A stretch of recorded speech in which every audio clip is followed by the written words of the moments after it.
The CNBC app. Global market news in one place. Customizable sections and personalized alerts. Stocks tracking, interactive charts and market insights all in your hands. Stay connected.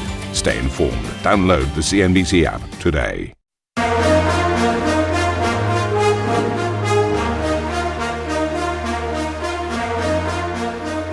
Very warm welcome to Scorebox. We are live from Davos and Sylvia, of course, in London. I'm Steve Sedgwick with The Karen Show, and these are your headlines. A $500 billion plan. President Trump lauds a massive AI infrastructure project backed by SoftBank and OpenAI, as shares in the Japanese company soar. This monumental undertaking is a resounding declaration of confidence in America's potential under a new president. An absolutely huge beat on subscriber numbers sends Netflix shares sharply higher as price hikes and live events pay off for the streaming giant. Coming up on CNBC, I sit down exclusively with the ECB President Christine Lagarde ahead of the central bank's first policy meeting of the year, with more cuts on the cards. And I'm Salimano here in London. Greater China stocks underperform in Asian trade amid fresh tariff threats from the White House, while Europe looks set to open in the green.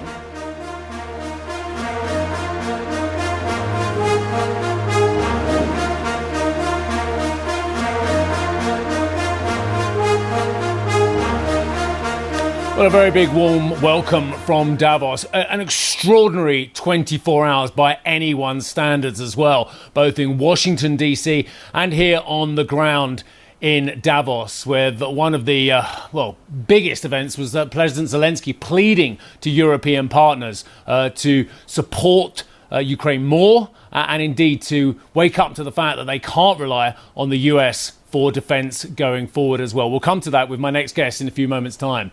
But meanwhile, President Trump making so many headlines every single day at the moment. The president has unveiled what he calls the largest AI infrastructure project in history, a $500 billion joint venture between OpenAI, SoftBank and Oracle to build data centers across the US. The project, dubbed Stargate, will see an initial $100 billion investment in big tech infrastructure, rising to as much as $500 billion over the next 4 years. Shares in Oracle and SoftBank Group both rose on the news. Well, the CEOs of all three companies appeared alongside the president at the White House as he hailed the new investment. Together, these world-leading technology giants are announcing the formation of Stargate.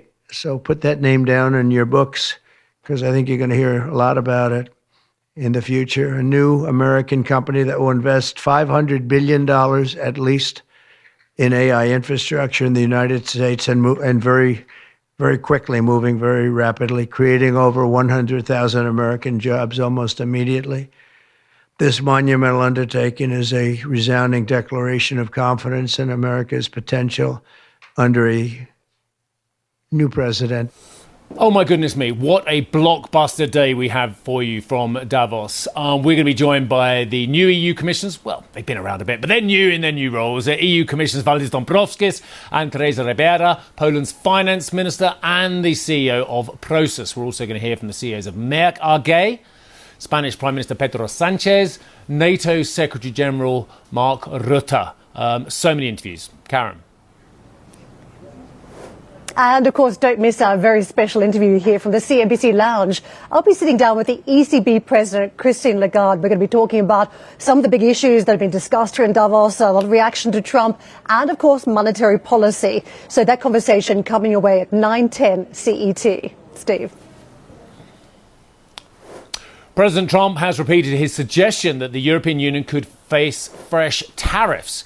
Now, speaking to reporters, Trump said they were the only way to ensure fairness, accusing the EU of, quote, being very bad for us. Well, strengthening European competitiveness has been a key focus for the continent's lawmakers and corporate leaders in the wake of tariff concerns. The Commission President, Ursula von der Leyen, addressed delegates at the conference, joining calls for change. Too much of our top talent is leaving the European Union because it's easier to grow their companies elsewhere. And too many firms are holding back investment in Europe because of unnecessary red tape. We need to act on all levels, continental, national and local. And we want to lead the way at the European level. All right, come on, everybody. Hands up out there. Hands up who knows what tax code 891 is in the US. Nah, none of us. But President Trump did. Well, he's threatened to use this old tax law. I think it's 90 years old. In fact, I know it's 90 years old. In a warning to foreign nationals and companies that they could pay double rates. As part of an America First strategy, the president outlined how he could use the provision to retaliate against what he called discriminatory levies on big American companies with overseas operations. Where do I start? Well, I start with Valdis Dombrovskis, who is the Commissioner for the Economy at the European Commission. Valdis, I always enjoy our conversations, but my goodness me, your job just got even busier and busier. Not only are you worried about domestic European competitiveness, digesting the Draghi report, digesting the Letter report, you're worried about how we support Ukraine and move forward there as well. But you've also got the new incumbent of the White House threatening left, right and centre to the EU. Do you just want to say back to the president, is the EU a friend or foe of the United States? He seems to think we're a foe. Good morning. Indeed. First, we need to have a bit of a broader look here. And it's very clear that the EU and US are strategic allies. And especially in a current geopolitical situation where autocratic regimes are actually challenging existing rules-based world order, it's important that democracies and like-minded partners work together. So it is with this spirit of cooperation which we are approaching also the new US administration. And also economically, there's lots of at stake because the EU-US trade and investment relationship is the largest trade and investment relationship in the world. So it's very important also to get it right economically. But Valdis, we need to get more muscular in Europe. He doesn't like multilateral. He doesn't want to deal with the EU. He wants to deal with countries by countries because bilateral works for the bigger nations. You and I have done our studies on this. He's out of the WHO. He's going to be out of COP21 and the Paris Agreement. I haven't seen the WTO headline, but I bet it's coming as well. We need to get more muscular in Europe, be a bit more robust in how we deal with the American president, don't we? As I was mentioning, we consider it strategically important that EU and US work together. Obviously, we are engaging with a new US administration on all of those issues. But it's also clear that we are ready to defend our values and also our interests and rights if that becomes necessary. But dismantling that hard-fought agreement, I remember the years with Angel Gurriel fighting for the OECD deal. He was so robust about it, you remember. We got there, and now it looks like Trump wants to dismantle the global tax deal on minimum corporation tax, just for one measure. And again, if we don't dismantle it, he's going to use an old tax law to be punitive against the EU, because we've got Digital Services Act and we've got other things which actually potentially he sees as punitive to American companies. First of all, it's indeed a bit of an irony because US was very much behind this global tax deal and was facilitating that it's actually reached. And there are common interests of US, EU and the global community to have this tax deal to make sure that multinationals are paying their fair share of tax, not hiding profits somewhere in some offshore jurisdictions and so on. And this global tax deal helps to achieve it. So there we need to discuss with the new US administration also how then we achieve those policy goals of ensuring effective minimum taxation of multinationals. What about the trade threats as well? It was no surprise that Donald Trump is threatening tariffs. There was no day one tariffs as well. Are discussions ongoing about tariffs and about trade with the US at the moment? Have we started those negotiations with the administration? As you know, what President Trump has done, he now has mandated US federal agencies to actually study this issue of tariffs and see, in a sense, what is the best way forward. So obviously, we are in engagement with U.S. administrations. We started it already before to find a pragmatic way forward. In any case, it's important to maintain this trade and investment relationship, because if this global economic fragmentation would set in, and there is a real risk of this happening. There are IMF estimates that would mean a reduction of the world GDP by up to 7%, which is like taking Germany's and France's combined economy of the world economy. But Commissioner, I hear you. You want pragmatism and you see the US as a strategic ally and a strategic partner. That is very clear. But actually in any partnership, in any relationship, you've got to be ready to hit back if need be as well. Do you have a list of American companies, a list of American industries that the EU is prepared to hit back with if the US hits Europe with tariffs? Because it could happen any day, sir. Well, it's probably now premature to discuss it in these terms. As I said, EU is ready to defend its interests. The EU would hit back, sir. The EU would impose tariffs on US goods if need be. Well, if you remember from the previous Trump administration, when Trump was introducing tariffs against EU steel and aluminium, EU was responding in a proportionate way, defending also our economic interests. And as I said, that's what we are ready to do if it becomes necessary. Don't want to, Indeed. But I just want to clarify one more time. The EU is ready to impose tariffs on US goods if indeed it needs to. Well, if there is a need to defend our economic interests, we will be responding in a proportionate way. Yeah. Tell me about competition as well, because my top headline, and I argue with my head of news who's standing here, about whether that should be the top headline, this enormous investment into the United States, which Trump has already said would go to China otherwise, from Oracle, from Masayoshi Son, SoftBank, and indeed OpenAI as well, and other partners as well. I'm going to ask you a really blatant question. Why aren't we doing it? Why aren't we attracting that $500 billion into Europe? Why have the US once again stolen a march on Europe? First of all, EU's economy is also undergoing a digital transformation, and there's also lots of investment going into the digital sector, including AI in the EU. Second, from our side, we are willing to continue this conversation also with US. As you know, we have EU-US Trade and Technology Council, where we are discussing, among other things, exactly developments in digital technologies, including AI. And obviously, we can achieve more if we work together in a cooperative way. So we consider that it's important that we are continuing with EU-US Trade and Technology Council and also keep that dialogue and cooperation going. I'm warning to my team, I have to ask two more questions, two very important questions. They told me 1 minute. I'm going to carry on, sir. I've known you a good decade plus, Valdis, and it's been a pleasure speaking to you during that time. You are known as a strict fiscal conservative, but even you now must see it is time to dismantle the Schuldenbremse. It is time for Germany to spend money. We need to find hundreds of billions of euros from somewhere. Germany could help with that if it spends more money. Indeed, and that's why actually recently we have revised EU's economic governance framework, in a sense making it more flexible, more possibilities for EU member states to set their own fiscal trajectories. And in case of Germany, that has been long-standing recommendation from European Commission to Germany to actually strengthen public investment. And it wouldn't be right if I didn't end this interview with a quick question on Ukraine, sir. The commitment of the United States economically and militarily to Ukraine is up in the air. We just don't know what's going to happen. But Volodymyr Zelensky yesterday pleading with Europe to get more muscular, to build its own army, to have its own peacekeepers, to help support Ukraine, at least stay in the battle rather than win it as well. Is Europe prepared to pick up and be more proactive on A, its own defence, and B, supporting Ukraine? Indeed. Actually, just yesterday, Ukraine's finance minister Marchenko was in Brussels and was meeting EU finance ministers, and we were discussing exactly this topic, and there was a strong and clear support.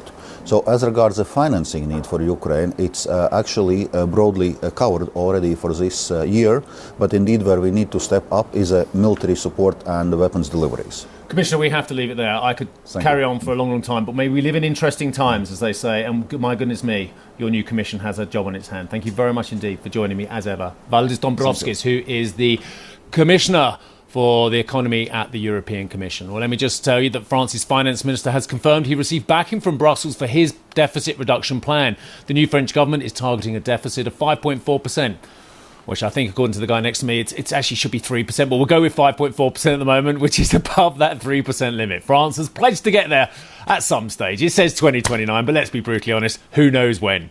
Anyway, it comes as the new French government, led by Prime Minister François Bayrou, tries to push its delayed budget through Parliament. No mean task. In an interview with CNBC, the French Minister Delegate for Foreign Trade and French Nationals Abroad, that's a good title, Laurent Saint-Martin, praised the plans, saying he's confident they'll win the backing of the National Assembly. First, this is good news. It proves that our economy, French economy, is solid, is resilient. Then it demonstrates that what we want to create as a budget for 2025, but also for the coming years, is credible. Don't panic, there will be a budget for France. I can assure you that. And it will be in the very coming weeks, maybe at the middle of February. And better than that, it will be a budget that will preserve our strengths, meaning what made France so attractive during the last 7 years. You know that France is the most attractive country in Europe in terms of FDI for now 5 years. And it will remain the same. Why? Because in this budget, corporate tax remains the same. The labor market remains the same. Production tax remains the same. Our ecosystem of innovation, of research, of talents, of university remains the same. So the reason why foreign investors chose France this last year will remain the same for the coming years. And this is exactly what I said to all the prospects and foreign investors here in Davos that I met. Minister, I know you've been having conversations with foreign investors, business leaders on the ground here, but the feedback that we're getting is, look, what makes this budget different in France and what makes this government different? There's a lot of concern that your government may just suffer the fate of the last government and collapse. To that, you say what? What is new is that we reduce public spending. And this is what we have to do in France, to be honest. We have now a pro-business budget. We have to keep it. We have to maintain it because it works. Well, good luck, France, with its budget. They need some luck, don't they? Right, coming up on the show, we'll be joined by Denis Machuel, who is the CEO of Adecco Group. That's an exclusive interview coming up after the break.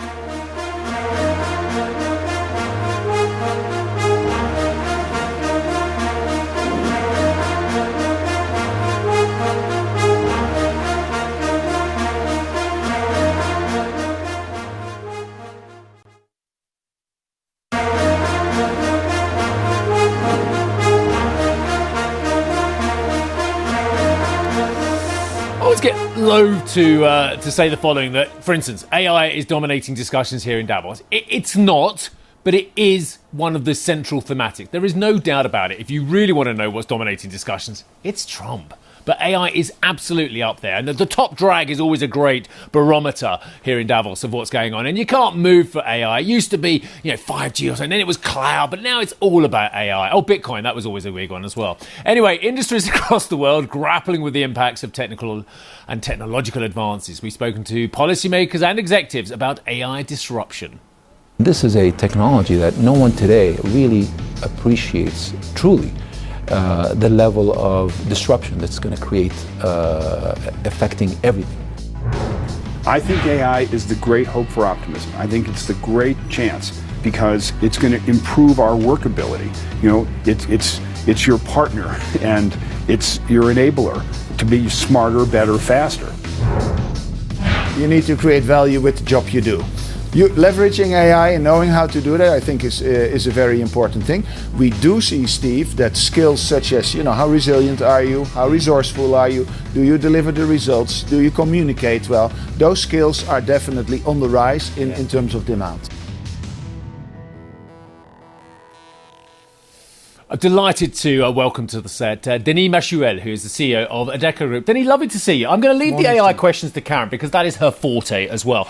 But look, what is the job situation here in Europe? You have a quarter of your revenues in France as well. France is a great test case for where we are in Europe as well. Flatlining growth at the moment, problems with the deficit. You've got a government which is, I don't know, struggling to get a budget through as well, yet again as well. How does the employment picture feel about in France and Europe at the moment? Yeah, probably what we see is a stronger growth dynamic in the US compared to EU in the coming quarters. However, the situation in Europe is quite different depending upon the countries. Yeah. Southern Europe, Spain is in a great shape. Okay, France is a little, is a little bit in between. Germany is also sort of searching their way.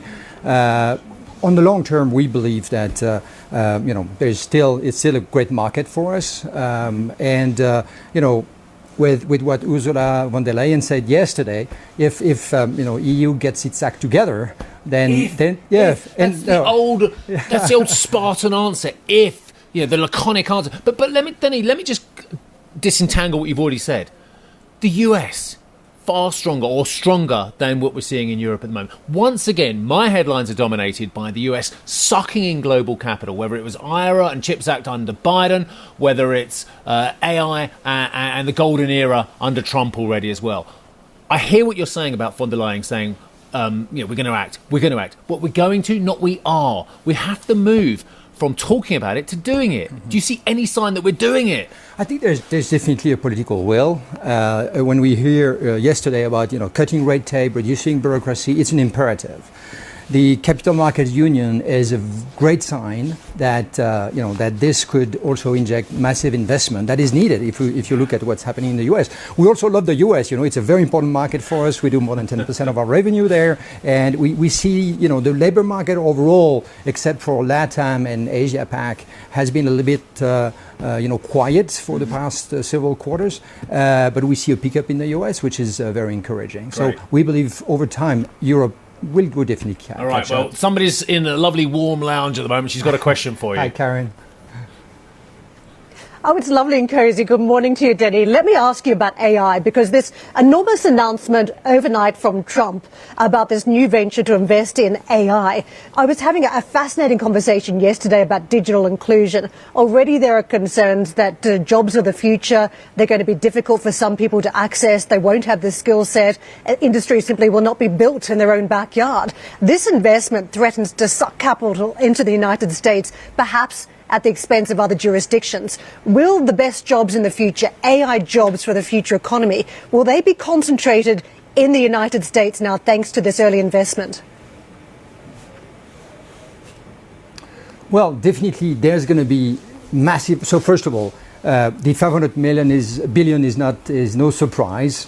It just complements the billions and billions of investment that are already on the way, right? And it's necessary to get the best out of AI. If I look at what AI is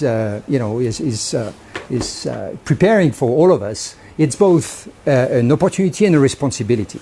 It's an opportunity because it's going to create better productivity. It's going to create more innovation and definitely growth. The good news about here in Davos, what we hear a lot. Last year and the year before there was war. There was all these things. Here we talk about some positive things about growth. Where is growth going to happen? Definitely, and President Trump was talking about 100,000 jobs to be created. That's good for our business, right? Because we are in the recruitment business, so that's good for the dynamics. Definitely, there are strong plans in the rest of the world, particularly to also accelerate investment. So I think it's going to be, even there are great brains, there are great talent also in Europe. So I think this is going to create wealth and growth across the world. It's also a responsibility, let me be clear. If we don't, and to your point, if we don't put people at the center, if we don't take into account the people factor, which is, of course, on the trust side, it's absolutely an imperative that as AI develops, that trust remains as the cement of society. That's one thing. The second thing is, we have to ensure that people do not become obsolete. So the upskilling, the reskilling, the embarking everyone on this journey is critical. And it's of course something where we do a lot. We, even tech giant ask us to help them upskill and reskill their own people. Yeah. One more from the nice cozy lounge, and I've noticed she's even got a blanket on her lap as well, just to rub it into us, Denny. I can't believe someone told you that, Steve. But I want to ask you about the productivity savings that we're seeing here and now, because already we're just in use case phase. Some companies are deploying at scale. Productivity savings that you seem to tally up was about 1 hour per day so far. Explain those savings and how they accelerate from here to justify those investments. Yeah, actually, it's true. I mean, we surveyed 35,000 workers across 27 countries. They also tell us that, for those who use AI, they usually save 1 hour per day. It creates, a space for more creativity. It creates space for more strategic and critical thinking, which is good for the business. That's what you want your workers to be, up to. And some of them tell us that it also helps a better work-life balance. So I think this this productivity creation is going to be good for the business. It's going to accelerate the speed at which AI develops, and it's already going super fast. Thank you for listening to Squawk Box Europe Express. For more market-moving news, you can head to CNBC.com. Or join us again on the show with Steve Sedgwick, Karen Cho, and myself, Arabi Lekumete, weekdays on CNBC.